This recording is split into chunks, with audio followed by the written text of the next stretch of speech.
सपना मेरो पनि एकदम ठुलो इन्सपिरेसन हो। मैले उसलाई जब यो अनाउन्स भयो र मैले सपनाको बारे थाहा पाएँ, एकदम नै खुसी भएर मैले त्यसको बारेमा लेखेको पनि थिएँ होइन। एउटा 18-19 वर्षको बहिनीले चाहिँ यस्तो काम जुन चाहिँ हाम्रो समाजमा चाहिँ महिलाले गर्नुहुन्न भनेर लेबल लगाएको काम चाहिँ उसले अगाडि आएर त्यसरी त्यो जिम्मेवारी लियो होइन, जो कसैले गर्न सक्ने चाहिँ काम होइन। त्यसैले मेरो हृदयदेखि नै सपनाको लागि एकदम धेरै नै सम्मान छ र ऊ मेरो आफ्नो लागि पनि इन्सपिरेसन हो। किनभने मेरो लागि त कतिपय अवस्थामा एउटा सहज वातावरण थियो, किनभने मैले त्यस्तो दुःख कष्ट झेलेर चाहिँ गर्नु परेन। सपनाले चाहिँ जतिसुकै उसको जीवनमा अवरोधहरू आइपरे पनि त्यति यङ एजमै उसले चाहिँ त्यसको सामना गरेर आइरहेछ होइन। अहिले पनि विभिन्न यो सोसियल मिडियामा पनि कतिपय नकारात्मक विचारहरू पनि आइरहेको छ, उसले त्यो डटेर सामना गरिरहेको छ।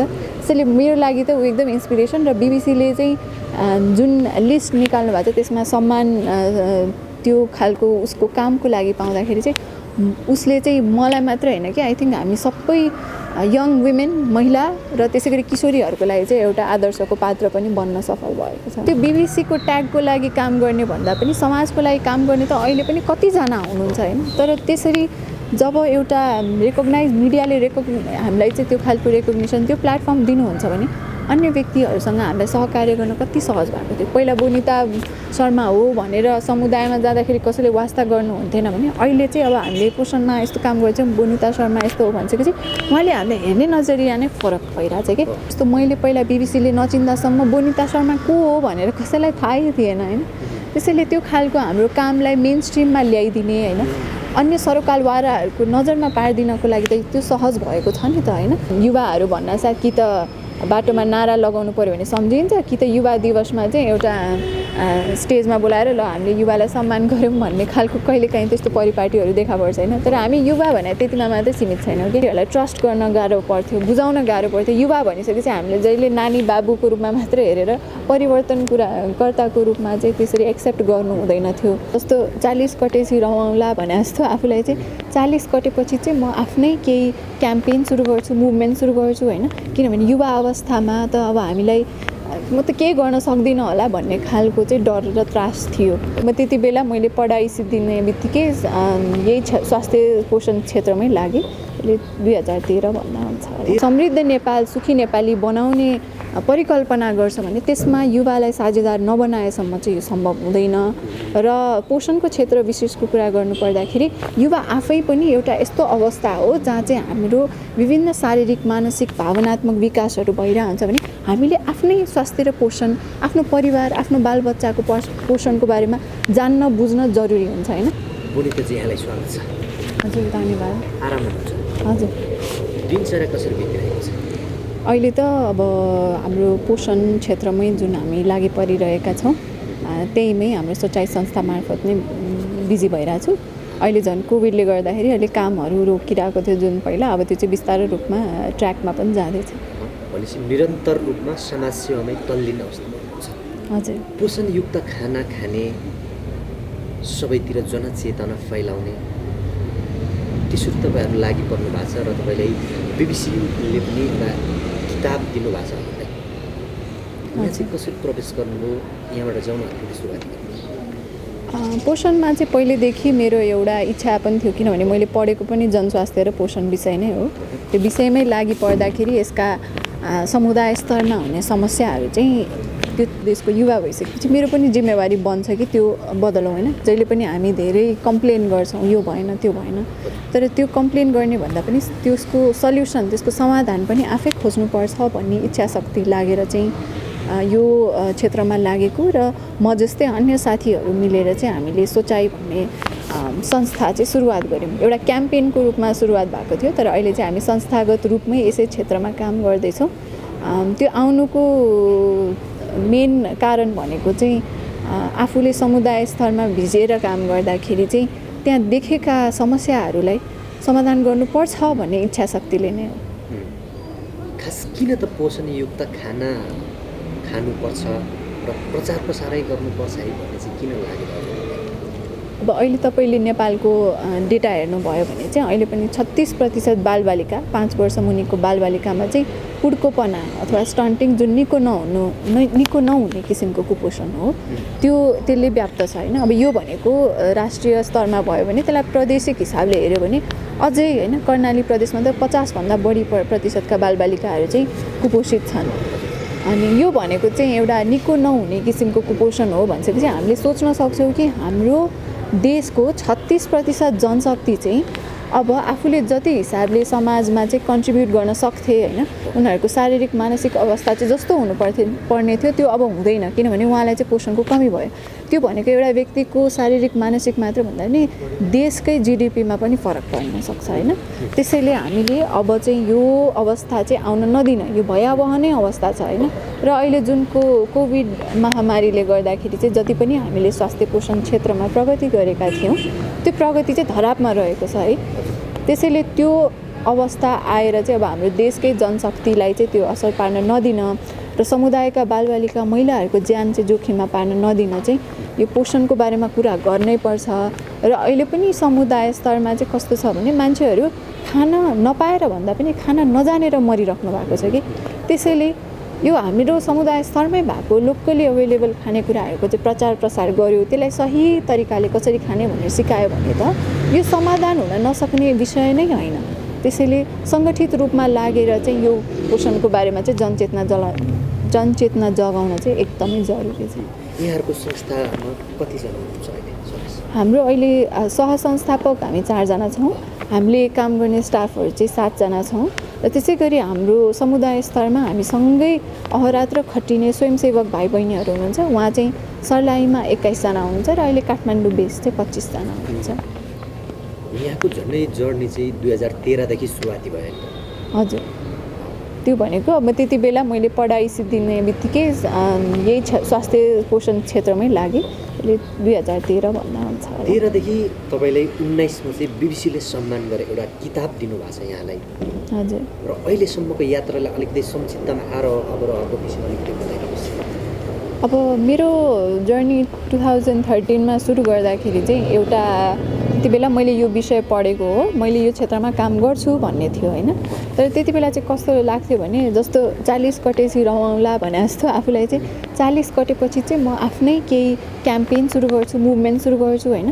किनभने युवा अवस्थामा त अब हामीलाई म त केही गर्न सक्दिनँ होला भन्ने खालको चाहिँ डर र त्रास थियो।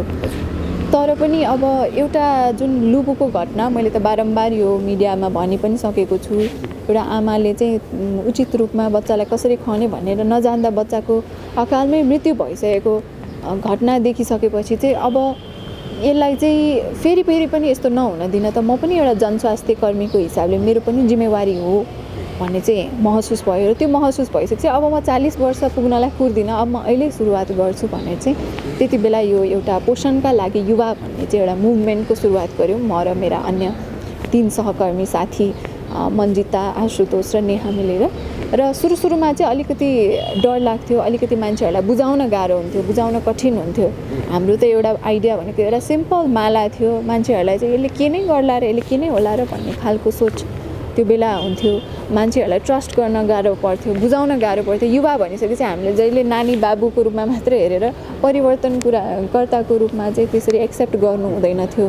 तर बिस्तारै जतिसुकै बाधा अवरोध आइपऱ्यो पनि यसमा लाग्छु भनेर लागिसकेपछि चाहिँ त्यो नछोड्ने नै हामीले अठुट गरेर लागिपऱ्यौँ। र लागि पर्दै जाँदा चाहिँ बिस्तारै त्यसको फल पनि मिल्दो रहेछ र जतिसुकै आरोह अवरोह आए पनि त्यसलाई पार गर्दै यहाँसम्म चाहिँ आइपुग्न हामी सक्षम भएका छौँ। यो क्षेत्रमा युवा युवतीहरू अथवा युथहरू लाग्न कति जरुरी देखिन्छ?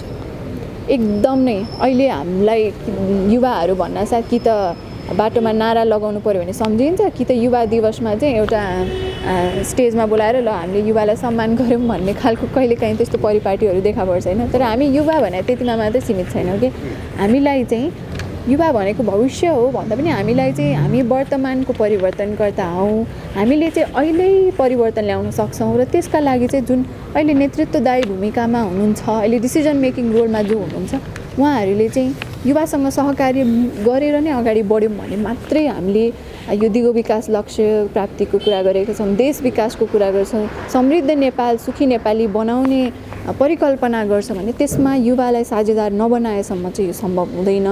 र पोषणको क्षेत्र विशेषको कुरा गर्नुपर्दाखेरि युवा आफै पनि एउटा यस्तो अवस्था हो जहाँ चाहिँ हाम्रो विभिन्न शारीरिक मानसिक भावनात्मक विकासहरू भइरहन्छ भने हामीले आफ्नै स्वास्थ्य र पोषण, आफ्नो परिवार, आफ्नो बालबच्चाको पोषणको बारेमा जान्न बुझ्न जरुरी हुन्छ होइन। समुदाय स्तरमा एउटा घरबाट परिवर्तन गऱ्यौँ भने त लार्जर यो राष्ट्रिय लेभलमै चाहिँ परिवर्तन नआउला भन्न सकिन्न। त्यसैले युवाहरू चाहिँ हरेक स्कुलमा, हरेक कम्युनिटीमा, हरेक घरमा चाहिँ सशक्त रूपमा आउन अगाडि छ, आफ्नो क्यापेसिटी क्षमताहरू अभिवृद्धि गर्न जरुरी छ र त्यो गरिदिने जिम्मेवारी चाहिँ परिवारको हो, समुदायको हो र राज्यको पनि हो।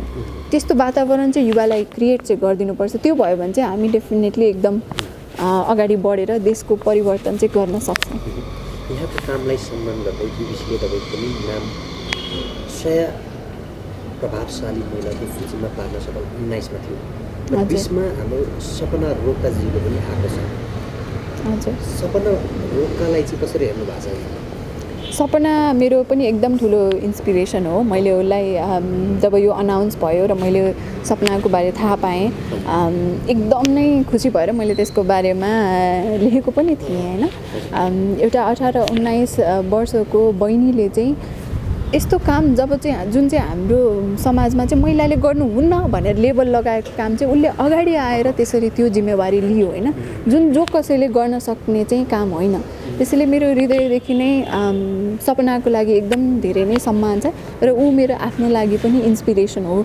किनभने मेरो लागि त कतिपय अवस्थामा एउटा सहज वातावरण थियो, किनभने मैले त्यस्तो दुःख कष्ट झेलेर चाहिँ गर्नु परेन होइन। तर सपनाले चाहिँ जतिसुकै उसको जीवनमा अवरोधहरू आइपरे पनि त्यति यङ एजमै उसले चाहिँ त्यसको सामना गरेर आइरहेछ होइन। अहिले पनि विभिन्न यो सोसियल मिडियामा पनि कतिपय नकारात्मक विचारहरू पनि आइरहेको छ, उसले त्यो डटेर सामना गरिरहेको छ। त्यसैले मेरो लागि त ऊ एकदम इन्सपिरेसन। र बिबिसीले चाहिँ जुन लिस्ट निकाल्नु भएको छ त्यसमा सम्मान त्यो खालको उसको कामको लागि पाउँदाखेरि चाहिँ उसले चाहिँ मलाई मात्र होइन कि आई थिङ्क हामी सबै यङ वुमेन महिला र त्यसै गरी किशोरीहरूको लागि चाहिँ एउटा आदर्शको पात्र पनि बन्न सफल भएको छ। बिबिसीमा नाम आउन चाहिँ कतिपयले बाहिरबाट टिक्का टिप्पणी गर्नुहुन्छ, यो खासै ठुलो कुरा होइन, यो पोसिबल छ सबैलाई भन्नुहुन्छ, के भन्नुहुन्छ? अब मान्छेको विचार, हजुर, मान्छेको दृष्टिकोण फरक हुन्छ होइन। अब सबैजनाको डिफ्रेन्ट विचार हुन्छ, त्यो हामीले कन्ट्रोल गर्न सक्दैनौँ। तर पनि अब अहिले जुन खालको रेकग्निसन हामीले पायौँ नि होइन, जस्तो मैले पहिला बिबिसीले नचिन्दासम्म बोनिता शर्मा को हो भनेर कसैलाई थाहै थिएन होइन। त्यसैले त्यो खालको हाम्रो कामलाई मेन स्ट्रिममा ल्याइदिने होइन, अन्य सरोकारवालाहरूको नजरमा पारिदिनको लागि त त्यो सहज भएको छ नि त होइन।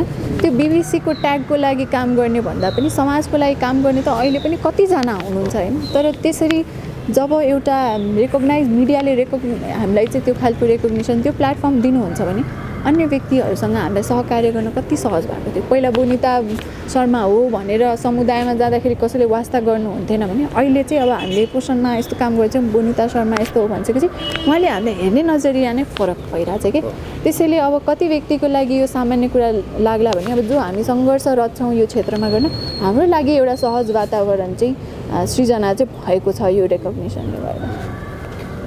सपनाजीलाई चाहिँ जसरी चाहिँ बिबिसीमा नाम परेपछि चाहिँ धेरै ठाउँबाट त राष्ट्रपतिसँगै भेट्ने अवसर मिलेको थियो। तपाईँको पालामा चाहिँ के थियो? तपाईँले चाहिँ कतिको सम्मानहरू आउने थियो? के थियो त्यो अवस्थामा? सरकारले कसरी हेर्नु भएको थियो यहाँलाई? के थियो?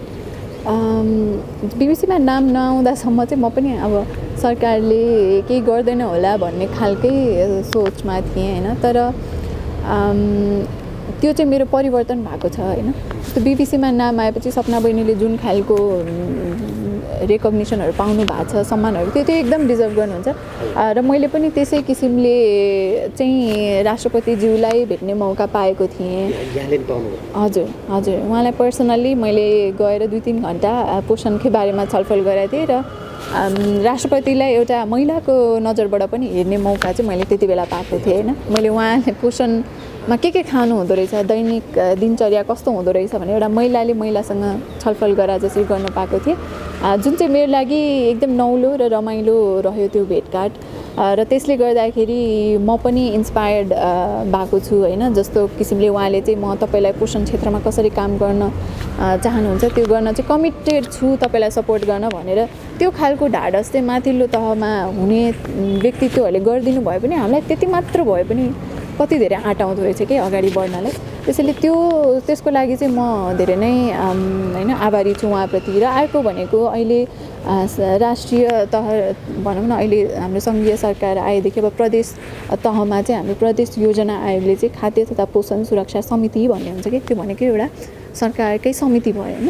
त्यो समितिमा चाहिँ युजली अब हामीले हेर्दाखेरि सरकारी व्यक्तित्वहरू जो चाहिँ अलि होइन अलर्ट नै भनौँ न, कोही युवाहरू चाहिँ त्यस्तो समितिहरूमा देखिँदैन थियो भनेपछि मलाई चाहिँ त्यो बिबिसीको अनाउन्स भए पश्चात उहाँहरूले मेरो कामबारे थाहा पाउनु भयो र अहिले चाहिँ त्यो प्रदेश योजना आयोग अन्तर्गतको खाद्य तथा पोषण सुरक्षा समितिमा चाहिँ मनोनित गर्नुभएको छ कि मलाई सदस्यको रूपमा।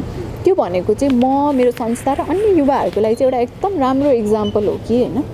युवाहरूलाई कतिसम्म चाहिँ हामी एउटा बेनिफिसियरीको रूपमा मात्रै हेर्ने, युवाहरू त अहिलेको परिवर्तनकर्ता हो भनेर चाहिँ उहाँहरूले पनि त्यसरी रेकग्नाइज गरिदिनु भयो। र त्यो एउटा डिसिजन मेकिङ रोल, त्यो भनेको प्रदेश योजना आयोग अन्तर्गतको पोषणमा हुने सबै योजनामा चाहिँ अब हामीले चाहिँ त्यो किसिमले उहाँलाई एडभाइसहरू सजेसन्सहरू चाहिँ दिन सक्छौँ कि भनेको युवालाई त्यो एउटा डिसिजन मेकिङ रोलमा हुनपर्छ भने त हामीले पहिलेदेखि भन्न आएको कुरा चाहिँ अहिले आएर त्यो सम्भव भएको छ। त्यसैले म चाहिँ एकदम नै खुसी छु र त्यो चाहिँ यो सायद यही रेकग्निसनले गर्दा नै सम्भव भएको होला।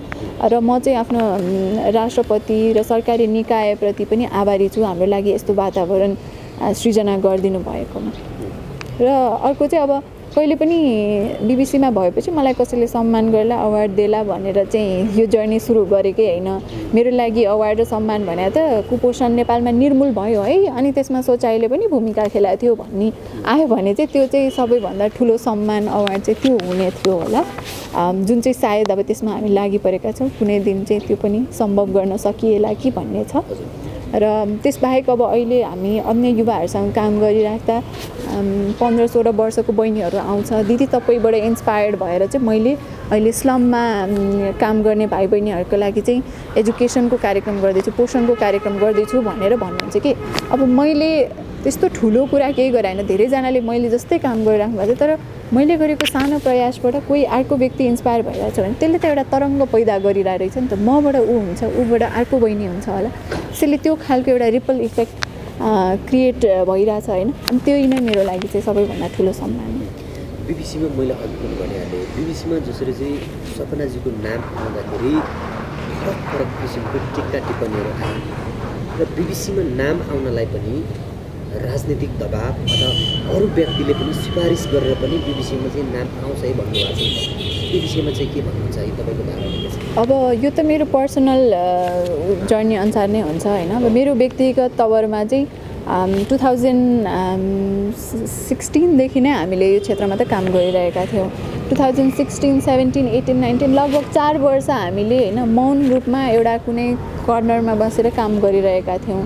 त्यसै बेला एउटा अन्तर्राष्ट्रिय कम्पिटिसन जुन लिड 2030 भन्ने थियो, $50,000 पुरस्कार, त्यो जितिसकेपछि बल्ल चाहिँ हामीलाई मान्छेहरूले चिन्न थाल्नुभयो, अलिकति मिडियामा आयो।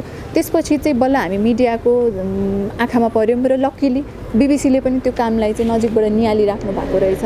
र त्यही देखेर चाहिँ उहाँहरूले चाहिँ मलाई त्यसको योग्य ठान्नुभयो र गर्नुभयो।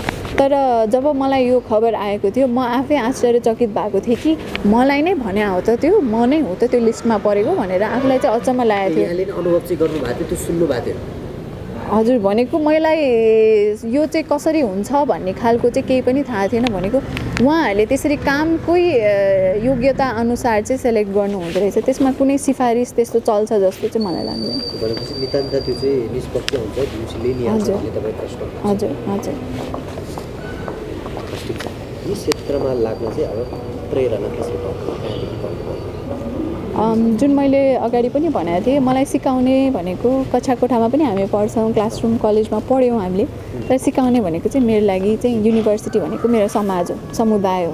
समुदायमा जान्थेँ, आमा दिदी बहिनीहरूसँग कुरा गर्थेँ, उहाँहरूले मलाई सिकाउनु भएको छ कि जिन्दगी कति कठिन छ होइन। कसै सोच्नुहोस् त एउटा आमाले आफ्नो बच्चा गुमाउँदा कति पीडा भएको हुन्थ्यो होला। त्यो आमा नै म थिएँ भने मेरो लागि त्यो कति दुःखदायी हुन्थ्यो होला होइन। कहिलेकाहीँ सिटामोल नपुगेर आफ्नो होइन परिवारको सदस्य गुमाउनु परेको होइन। जीवनजल नभएर चाहिँ झाडा पखालाले बच्चाको मृत्यु भएको होइन। खोप नपाएर मृत्यु भएको होइन। अब केही राम्रोसँग खानेकुरा थाहा नभएर त्यस्तो घटनाहरू भएको छन् होइन। नेपालमा अहिले पनि दूरदराजका महिलाहरूको जिन्दगी निकै नै कठिन छ। उहाँहरू एउटा घरभित्रको काम गर्नुहुन्छ, घर बाहिरको काम गर्नुहुन्छ, तर त्यो खालको इकोनोमिकली चाहिँ उहाँहरू खेतमा काम गर्नुहुन्छ, पैसा चाहिँ आफूसँग हुँदैन, श्रीमानसँग माग्नुपर्छ भनेपछि अहिले पनि हाम्रो त्यो खालको लैङ्गिक विभेदहरू छ होइन। आर्थिक रूपमा महिलाहरू सशक्त भइसक्नु भएको अवस्था छैन भनिसकेपछि यो सबै कुराहरूले चाहिँ मलाई प्रेरणा दिन्छ कि मैले चाहिँ केही गर्नुपर्छ है होइन। चाहे त्यो सानै किन नहोस् होइन। थोपा थोपा मिलेर त समुद्र बन्ने हो नि। मेरो एउटा थोपामा कन्ट्रिब्युट गर्न सक्छु भने सायद त्यसले अरू थोपाहरूलाई चाहिँ सँगै ल्याएर काम गर्ने सहज वातावरण हुनसक्छ होला भनेर मेरो प्रेरणाको स्रोत चाहिँ म समाज, समुदाय र त्यहाँका महिला दिदीबहिनीहरूलाई मान्छु।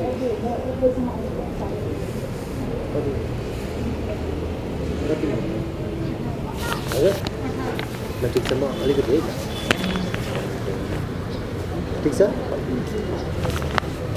तपाईँहरूले जनचेतना फैलाइराख्नु भएको छ, कति प्रभाव परिरहेको छ तपाईँहरूको चेतना? हामीले सुरु लाग्दा र अहिले चाहिँ कति फरक पर्नु भएको छ? हामीले सुरुवातमा गर्दाखेरि त अब आफ्नै पकेट मनीबाट पनि गर्नुपर्छ भन्ने हिसाबले लागेको थियौँ। त्यो बेलामा चाहिँ अब कसैले नचिनेको अवस्थामा चाहिँ एउटा त समन्वय गर्न गाह्रो हुन्थ्यो। मान्छेहरू चिन्नै हामीले पाएका हुन्थेनौँ। फन्डिङ त्यस्तो पैसाहरू कहाँबाट जो गर्ने हुँदा आफ्नै खल्तीबाट हालिन्थ्यो। त्यो गर्दा एकदम लिमिटेड अमाउन्टमा कम व्यक्तिहरूलाई चाहिँ हामीले प्रभाव पार्न सफल भएका थियौँ होइन। तर त्यो प्रयास चाहिँ जारी नै थियो होइन। र बिस्तारै अब मान्छेहरूले कामहरूको बारे बुझ्दै जानुभयो। समुदायमा पनि अब हामीले सानोभन्दा सानो होइन पोषणको बारे सिकाएर अनि महिला दिदीबहिनीहरूलाई सिकाइसकेपछि 1 महिनापछि घरमा जाँदाखेरि चाहिँ बहिनी मैले तपाईँले भनेअनुसार नै बाबुलाई खुवाइरहेको छु, अहिले चाहिँ ऊ राम्रो पनि भएको छ भन्ने खालको त्यस्तो पर्सनल लेभलमै हामी बुझ्न जाँदाखेरि पनि पोजिटिभ चेन्जहरू चाहिँ हामीले देखेका थियौँ। त्यसले नै हामीलाई अझै अगाडि बढ्नुपर्छ भन्ने कुरामा आशावादी बनायो। त्यसै गरी सानो समुदाय गर्दै जाँदाखेरि चाहिँ जुन खालको रेकग्निसन हामीलाई सुरुमा युनिसेफको कम्पिटिसन जित्यौँ होइन। अनि त्यसपछि हामी बिस्तारै टिम पनि सुरुमा 4 जना थियौँ, बढेर 20 जना भयौँ होइन। त्यसले गर्दाखेरि चाहिँ अब त्यो चाहिँ काम चाहिँ मल्टिप्लाई हुँदै गएको छ। र समुदाय स्तरमा अहिले हामीले सुरुमा चाहिँ पोषणको चाहिँ परामर्शको मात्र धेरै काम गर्थ्यौँ भने अब चाहिँ कुपोषणको पहिचान, त्यसै गरी पोषण र कृषिलाई जोडेर चाहिँ आर्थिक उन्नति कसरी गर्ने, उद्यमी कसरी बनाउने समुदायमा, र स्कुलका विद्यार्थीहरूलाई पनि यो पोषणको क्षेत्रमा चाहिँ सुरुदेखि नै होइन फाउन्डेसनदेखि नै कसरी इम्पावर गर्ने भन्ने खालको एकदम होलिस्टिक प्याकेज मार्फत चाहिँ अहिले समुदायमा जाँदैछौँ। र अहिले चाहिँ हामीले लगभग 4000 जना किशोर किशोरीहरू, 2500 भन्दा बढी आमाहरू र त्यसै गरी 300 जना स्वास्थ्य स्वयंसेवकहरू, त्यस्तै गरी स्वास्थ्य कर्मीहरू, युवाहरू हामीसँग 50 जना जति भइसक्नुभयो भने यसरी स्मल लेभलमै गर्दै जाँदाखेरि चाहिँ हाम्रा पाइलाहरू चाहिँ साना छन्। तर त्यसले ल्याएको इम्प्याक्ट चाहिँ फेरि स्मल लेभलमै भए पनि एउटै बच्चाको मात्रै ज्यान बचाए पनि त्यो भनेको एउटा ठुलो कुरा हाम्रो लागि चाहिँ छ। त्यही अठोटका साथ लागि परिरहेका छौँ र बिस्तारै अब जुन सरकारी निकायबाट सहयोग, अन्य सङ्घ संस्थाहरूबाट सहयोग, युवा साथीहरूसँग सहयोग भए पनि सँगै मिलेर काम गर्ने चाहिँ अवस्था सृजना भइरहेको छ र अब चाहिँ झनै पोजिटिभ भएर जान्छ जस्तो चाहिँ हामीलाई लागिरहेको छ। भावी योजना के छ? अब कामलाई कसरी झन् प्रभावकारी बनाउनु के छ भावी योजना? अब सोचाइले काम लगभग हामी लिगल्ली सुरु गरेको लगभग 2 वर्ष पुग्न लाग्यो होइन। आज पनि तपाईँहरू आउनु भएको छ। यहाँ हाम्रो भित्र चाहिँ 25 जना युवा युवतीहरू जो चाहिँ डाइभर्स ब्याकग्राउन्डबाट विभिन्न जिल्लाहरूबाट हिमाल पहाडदेखि तराईसम्मका भाइ बहिनीहरू चाहिँ हामीले एउटै ठाउँमा सङ्गठित भएर तालिमको आयोजना गरिरहेका छौँ। र भर्खरै हाम्रो चाहिँ स्वास्थ्य विभागका पोषण शाखा प्रमुख, त्यसै गरी पोषण जनस्वास्थ्य अभियन्ता डाक्टर अरुणा उप्रेती होइन, सञ्जय काफ्ले जस्ता एग्रिकल्चरको एक्सपर्टहरू, त्यसै गरी मेन्टल हेल्थका साथीहरू, यसरी डिफ्रेन्ट युवाहरूलाई चाहिँ एकै थलोमा चाहिँ ल्याएर युवा मार्फत नै युवाहरूलाई एउटा सिकाइ र युवाभन्दा बाहेक पनि अब अरुणाजी र हाम्रो केदार सर जस्ता व्यक्तिहरूलाई पनि हामीले ल्याएर चाहिँ जुन तालिम गरिरहेका छौँ नि, त्यही नै एउटा इक्जाम्पल मैले दिन चाहन्छु कि अब बल्ल यो मुभमेन्ट चाहिँ हामी सङ्गठित रूपमा होइन, सरकारी निकाय, अन्य सङ्घ संस्था, युवा होइन, पोषण, स्वास्थ्य, सरसफाइ, महिनावारी, लैङ्गिकता यो एउटा होलिस्टिक रूपमा गयो भने मात्रै यो समस्या समाधान हुन सक्छ भन्नेदेखि हामी चाहिँ त्यही अनुसार अगाडि बढिरहेका छौँ। हाम्रो टिम बढ्दैछ, हाम्रो कामलाई बिस्तारै चिन्दै हुनुहुन्छ मान्छेहरूले। त्यसैले भविष्यमा जुन हामीले दिगो विकास लक्ष्यमा बाई 2030 चाहिँ भोकमरीको अन्त्य भन्ने चाहिँ नेपालले पनि साइन गरेर आएको छ होइन, त्यो हामी पुरा गर्नुपर्ने चाहिँ हाम्रो लागि च्यालेन्ज छ भने अब हामी त्यही योजनातर्फ अगाडि बढ्दै अग्रसर हुँदै सुरु गर्दा सायद एउटा सानो कम्युनिटीबाट गर्छौँ होला, तर त्यसको इम्प्याक्ट चाहिँ सकेसम्म हामीले राष्ट्रिय प्रोग्राममै कन्ट्रिब्युट हुने खालको गर्दैछौँ। अहिलेलाई हाम्रो सर्लाही जिल्ला, त्यसै गरी काठमाडौँ महानगरपालिका र तारकेश्वर नगरपालिका तीनटै ठाउँमा चाहिँ पोषण स्वास्थ्यका कार्यक्रमहरू भइरहेका छन्। त्यसैमा चाहिँ अब हामी बिस्तारै बिस्तारै अगाडि बढ्दै जानेछौँ। त्यसबाहेक जुन हाम्रो पोषण माला र महिनावारी माला रहेको छ, यस्ता इनोभेसनहरूलाई चाहिँ कोलाबोरेसनमा होइन, हरेक महिलाको हात हातमा, हरेक स्कुलमा, हरेक गाउँमा पुर्याउने पनि हाम्रो चाहिँ लक्ष्य रहेको छ। जाँदै सपनाजीलाई के सन्देश दिन छ? सपनाजीलाई चाहिँ म एउटा महिला, एउटा युवा भएकै नाताले चाहिँ एकदम तपाईँबाट इन्सपायर छु। जतिसुकै बाधा आइपरे पनि त्यसमा चाहिँ डटेर लाग्नु होला। हामी सबैजना तपाईँको साथमा छौँ र हामी कुनै दिन मिल्यो भने सँगै मिलेर काम पनि गरौँला भन्ने चाहिँ म चाहन्छु। नेपाली दर्शकलाई के भन्नु छ? नेपाली दर्शकहरूलाई त मेन अब म पोषणकै अभियन्ता भएको हुँदाखेरि चाहिँ आफ्नो पोषण स्वास्थ्यमा विशेष ध्यान दिनु होला। अहिले कोरोनाको अवस्था, जोखिमको अवस्था छ, अहिले पनि हामी त्योबाट टाढा भइसकेका छैनौँ। त्यसैले आफ्नो स्वास्थ्य सरसफाइमा चाहिँ विशेष ध्यान दिनु होला होइन, किनभने हामीले अहिले आफ्नो स्वास्थ्यमा चाहिँ वास्ता गरेनौँ भने पछि गएर अहिले दीर्घ रोगहरू कति देखिरहेको छ होइन, त्यसको जोखिम बढ्दै गइरहेको छ होइन। त्यसै गरी आफ्ना बालबालिकाहरूलाई चाहिँ जङ्क फुडबाट टाढै राखौँ। अहिले त सरकारले पनि नियम ल्याएको छ होइन, स्कुलहरूमा चाहिँ जङ्क फुड दिन नपाइने भनेर 60वटा मेन्यूको त लिस्ट नै निकालेको छ। भनेपछि यस्तो कुराहरूको बारेमा चाहिँ आफ्नो घरबाटै चाहिँ पोषण स्वास्थ्यको बारेमा चाहिँ ध्यान पुर्याउनु होला भनेर भन्न चाहन्छु। हस्, महत्त्वपूर्ण समय दिनुभयो र यो विशेष जानकारीको लागि यहाँलाई धन्यवाद। हस्, यहाँसम्म आएर मेरा कुराहरू चाहिँ जनता समक्ष राख्नु है, त्यसको लागि धेरै धेरै धन्यवाद।